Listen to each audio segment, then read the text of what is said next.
Rosario সেই ক্ষুদে ছেলেটি যার উচ্চতা ছিল কম কিন্তু স্বপ্ন ছিল আকাশ ছোঁয়া। 13 বছর বয়সেই তাকে দলে টানে বার্সেলোনা, কারণ একজন লিওর শরীরে ছিল গ্রোথ হরমোনের ঘাটতি। বার্সা দায়িত্ব নেয় চিকিৎসার, ভর্তি করে লা মাসিয়ায়। তখন স্পেনের নজরে আসে মেসি। 2003 সালে স্প্যানিশ ফেডারেশন অফার দেয় তাদের জাতীয় দলের হয়ে খেলার জন্য।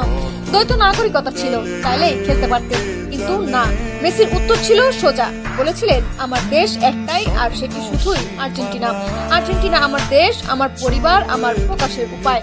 আর্জেন্টিনা প্রথমে কিছুটা ধীর লয়ে এগোচ্ছিল, কিন্তু মেসিকে হারানোর ভয়ে 2004 সালে অনূর্ধ্ব 20 দলে দুটি প্রীতি ম্যাচে তাকে দলে নেয় এবং ম্যাচ খেলায়, যাতে আর কোনো দেশ তাকে নিতে না পারে। বাকিটা ইতিহাস। 2005 সালে সিনিয়র অভিষেক, এরপর কোপা অলিম্পিক, বিশ্বকাপ সব জিতে তিনি হয়ে উঠলেন আর্জেন্টিনার গর্ব, ইতিহাসের সর্বশ্রেষ্ঠ ফুটবলার। সে খেলতে পারত স্পেনের হয়ে, কিন্তু সে বেছে নিয়েছিল হৃদয়ের দেশ আর্জেন্টিনা।